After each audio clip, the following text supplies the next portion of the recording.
Parábola del fariseo y el publicano. A unos que confiaban en sí mismos como justos y menospreciaban a los otros, dijo también esta parábola. Dos hombres subieron al templo a orar. Uno era fariseo y el otro publicano. El fariseo, puesto en pie, oraba consigo mismo de esta manera. Dios, te doy gracias porque no soy como los otros hombres, ladrones, injustos, adúlteros, ni aun como este publicano. Ayuno 2 veces a la semana, doy diezmos de todo lo que gano.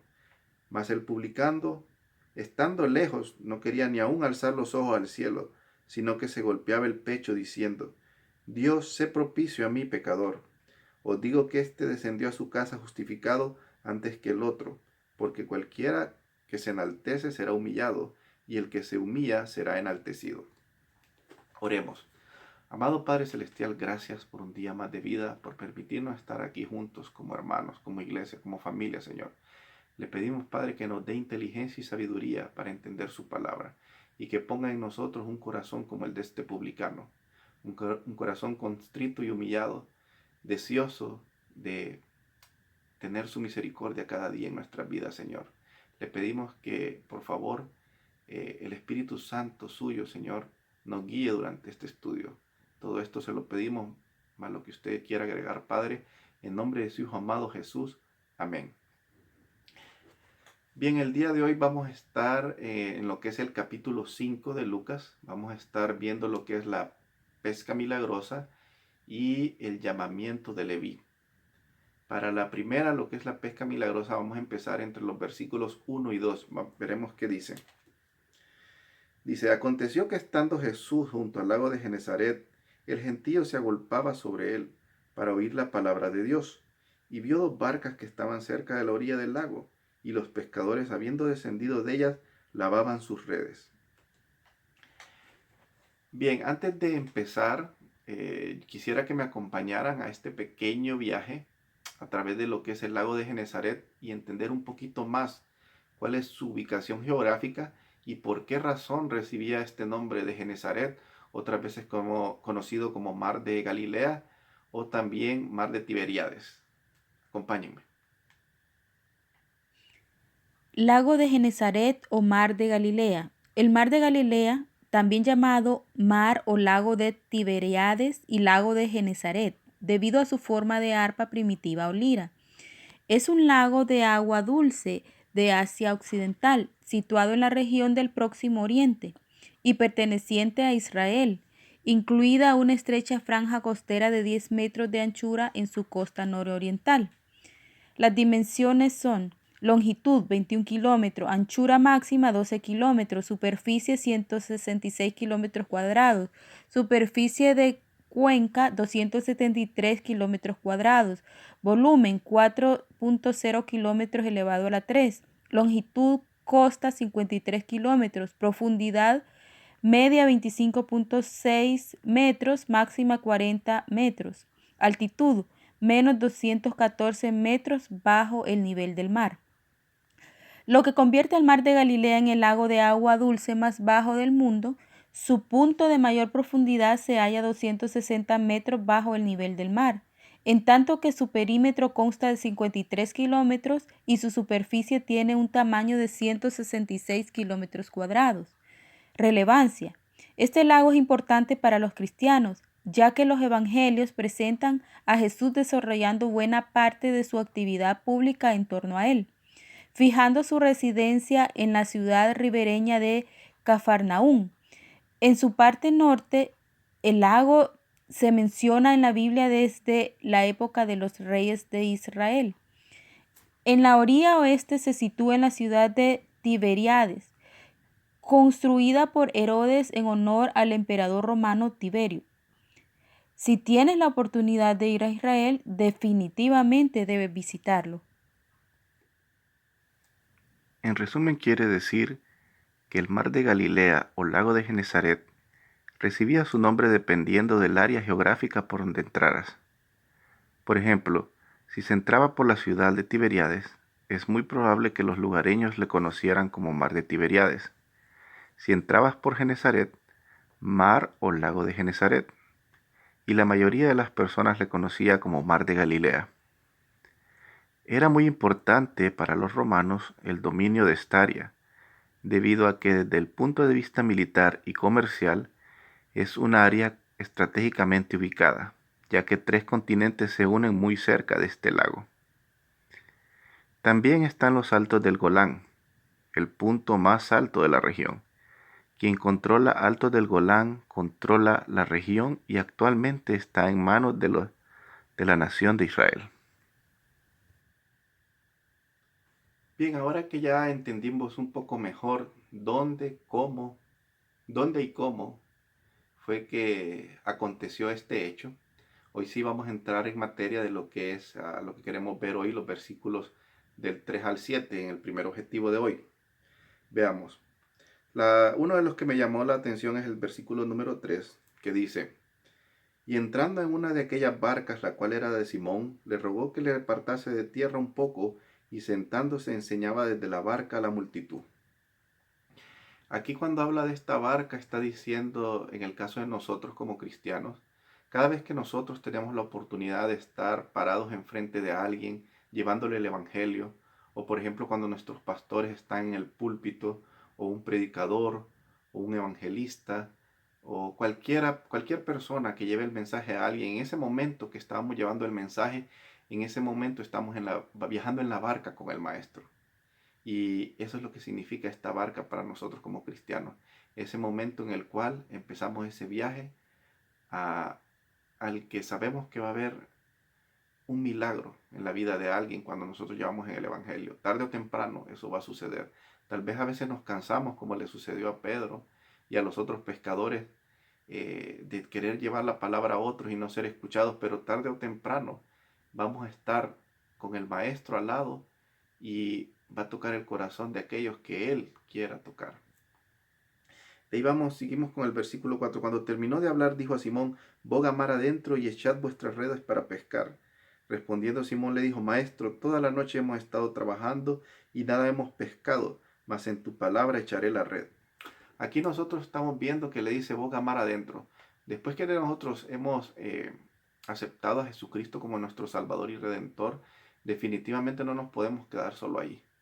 Tenemos que entrar y profundizar en lo que es la Escritura para conocer más al Dios de la Biblia. Y también tenemos que ser obedientes, como fue el caso de Pedro. Estoy seguro que él estaba bastante cansado después de estar toda la noche tratando de pescar. Pero él, en su nombre, en el nombre de Jesús, él le dijo: está bien, yo iré a donde me diga, Señor. Y esa es la actitud que debemos de tener nosotros como cristianos cada vez que llevemos el Evangelio a cualquier parte. No, aunque estemos cansados, sigamos al Maestro, aunque a veces no entendamos cuál es su plan, pero sí podemos saber a través de la Escritura cuál es su voluntad y tenemos que ser obedientes a ella. De ahí seguimos en lo que es los versículos 6. Habiéndolo hecho, encerraron gran cantidad de peces y su red se rompía. Entonces hicieron señas a los compañeros que estaban en la otra barca para que viniesen a ayudarles, y vinieron y llenaron ambas barcas de tal manera que se hundían. Viendo esto, hasta aquí vamos a llegar al capítulo 7. Bien, aquí estamos viendo que una vez que nosotros hemos aprendido de la palabra de Dios, que nosotros estamos creciendo en la palabra de Dios, conociendo, nosotros no nos debemos de quedar con ese conocimiento, sino que debemos compartirlos con otros. Ese es el significado de estos peces, llamando a sus amigos para que vengan por ellos y compartir ese milagro con ellos, ¿verdad? También puede significar el hecho de que más adelante le dice: y te haré pescador de hombres, y de que sabemos que la red es la palabra, y cada vez que alguien viene al Señor, una vez que le hemos presentado la palabra de manera real y verdadera, entonces son esos peces también. Pero también es eso, es ese conocimiento, esa dicha que tenemos de compartir con el Señor, que no la debemos quedar solo nosotros, sino que la debemos llevar a nuestros hermanos. Esa es la actitud que debemos tomar. De ahí vamos a ver a nuestro segundo objetivo. Veamos qué dice.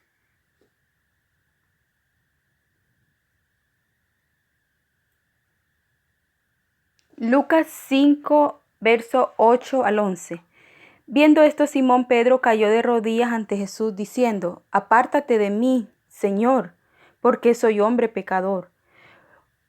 Porque por la pesca que habían hecho, el temor se había apoderado de él y de todos los que estaban con él, y asimismo de Jacobo y Juan, hijos de Zebedeo, que eran compañeros de Simón. Pero Jesús dijo a Simón: No temas, desde ahora serás pescador de hombres. Y cuando trajeron a tierra las barcas, dejándolo todo, le siguieron. Bien, en estos versículos, lo primero que me llama la atención es cuando dice, viendo esto, Simón Pedro cayó de rodillas ante Jesús, diciendo, apártate de mí, Señor, porque soy hombre pecador.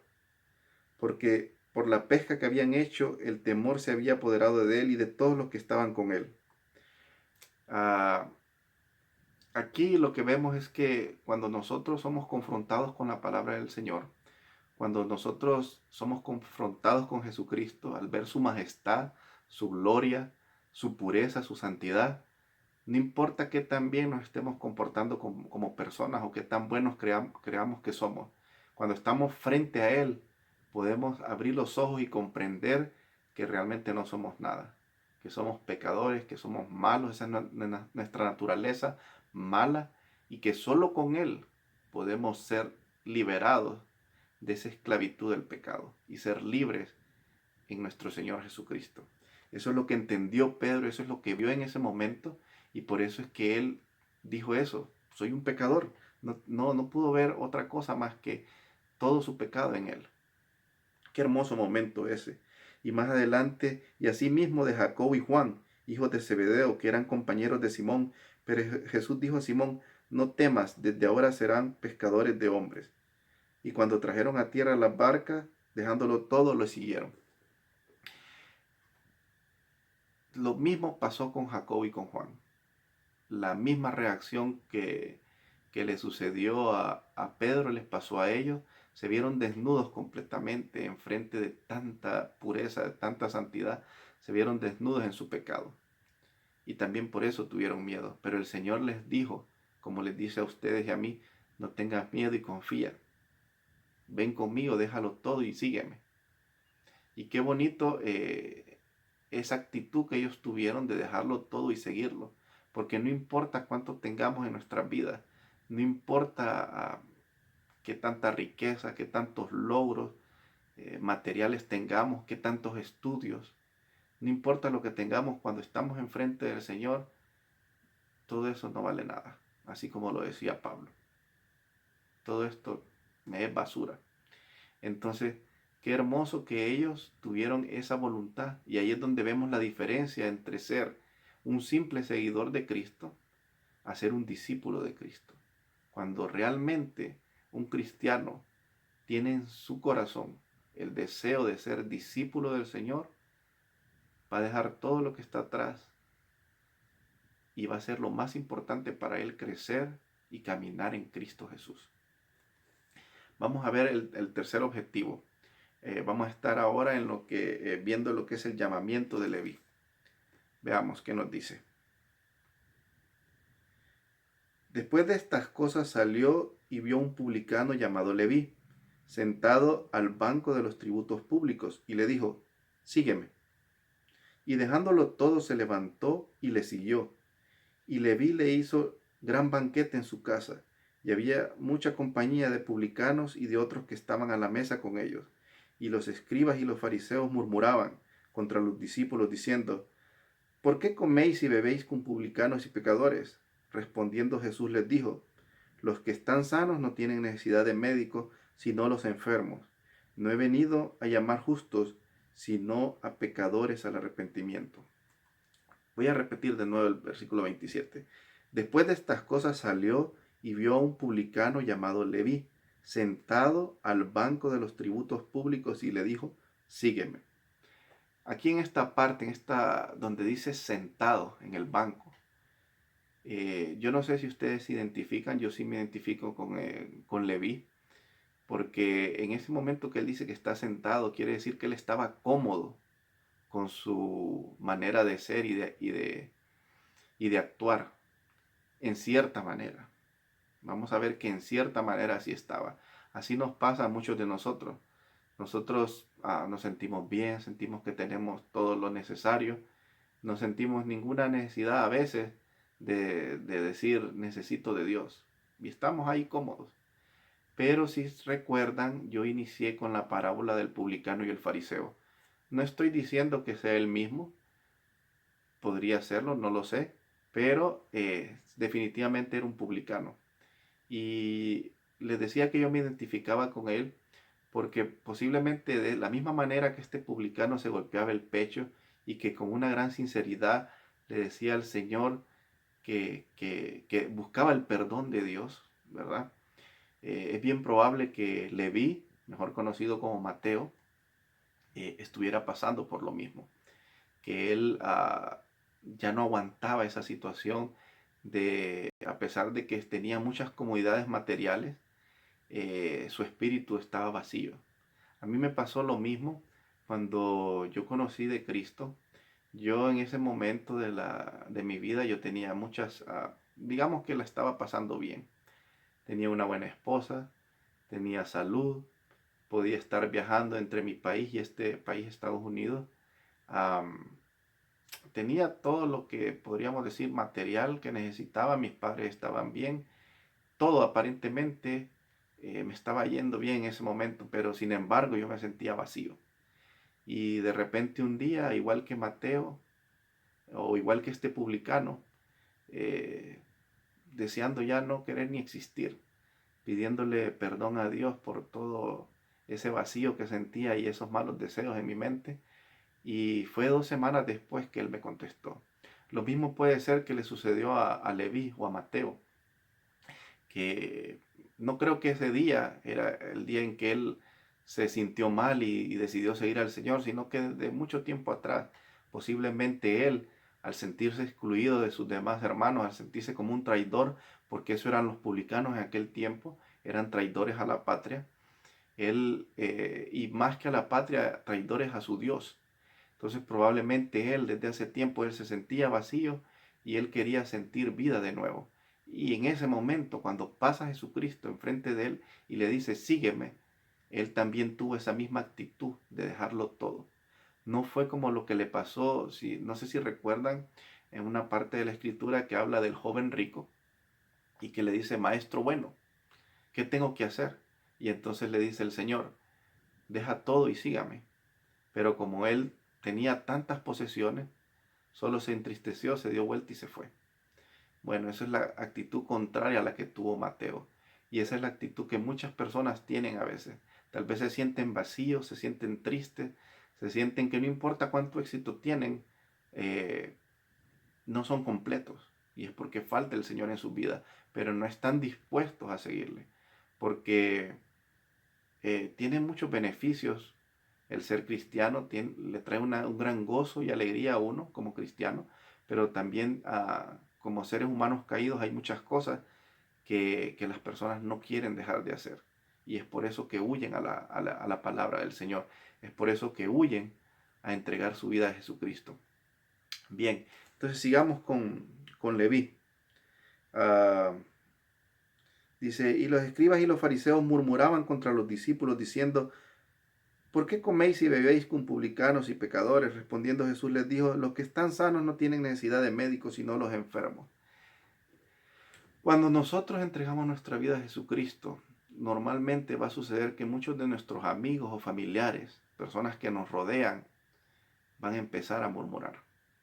Van a empezar a decir, y ese no era aquel pícaro, aquel malvado, aquel, qué sé yo, la oveja negra de la familia. ¿Cómo es posible que ahora esté hablando de la palabra de Dios? Van a empezar, lo que va a hacer el enemigo, el adversario, lo que va a hacer Satanás, va a ser querer ver todo lo malo que hiciste.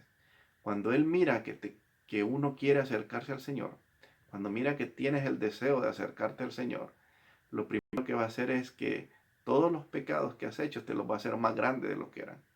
Pero cuando mira que uno quiere pecar y acercarse del Señor, a alejarse del Señor, lo que va a hacer es que ese pecado en el cual está pensando uno, lo va a tratar de minimizar. ¿verdad? Lo va a tratar de minimizar y esa es la actitud de él siempre.